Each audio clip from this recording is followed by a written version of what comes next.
पहलगाम में मारे गए हिंदुओं के परिवार वालों के आंसू अभी सूखे भी नहीं थे कि कुछ तथाकथित यूट्यूब न्यूज पोर्टल आतंकियों की क्या मजबूरी रही होगी वाले स्टोरी ढूंढने लगे। जी हां, अब नए ट्रेंड में आतंकियों को बेचारा और मजबूर बताने का फैशन चल पड़ा है। जैसे उसने आतंक क्यों चुना, उसके बचपन में क्या दिक्कत थी, गरीबी थी, टूटी उम्मीदें थीं।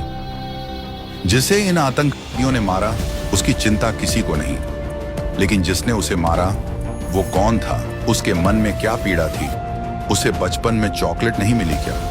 यही जानने के लिए कुछ लोग कश्मीर के चक्कर काट रहे हैं और ये साबित करने की कोशिश की जा रही है मासूम टूरिस्ट को मारने वाला आतंकी पहले सीधा साधा लड़का था, लड़ाई झगड़े से दूर रहता था, साइंस पढ़ा करता था, लेकिन एक दिन टावर को लेकर पड़ोसी के आपसी झगड़े में धमकी के कारण उसे ऐसी बात खल गई कि वो सरहद पार चला गया। लेकिन ये सेक्युलर पोर्टल आपको ये नहीं बताएंगे कि पड़ोसी विवाद के बाद बदला लेने को गया। ये आदिल आतंकी कैसे बन गया और उसने अपने पड़ोसी को छोड़कर कश्मीर आने वाले टूरिस्ट की जान क्यों ले ली? उनका उससे क्या लेना देना था? इसका जवाब इनके पास नहीं है, क्योंकि असली मकसद आतंक था, भारत से नफरत थी। लेकिन अब उसकी मां का बयान चलाकर कश्मीरियत की भावना में लपेटकर उसकी मजबूरी में बेची जा रही है।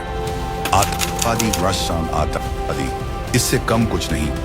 कोई फर्क नहीं पड़ता कि उसने कौन सा दर्द देखा, किस क्लास में फेल हुआ या किससे रिजेक्ट हुआ। अगर कोई इंसान हथियार उठाकर मासूम निर्दोष लोगों की जान लेता है, वो सिर्फ और सिर्फ आतंकवादी है। उसकी मजबूरी, आर्थिक स्थिति, ये सब उस समय खत्म हो जाते हैं जब उसकी गोली से किसी मासूम की जान जाती है।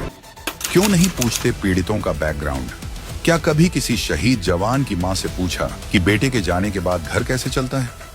क्यों नहीं लिखते कि कैसे आतंक के डर से घाटी में हजारों हिंदू परिवारों को भगा दिया गया?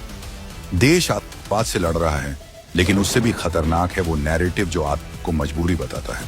पहलगाम में गोलियां चली थी, लेकिन यहां दिल्ली मुंबई में शब्दों से भारत की पीठ में खंजर घोंपा जा रहा है।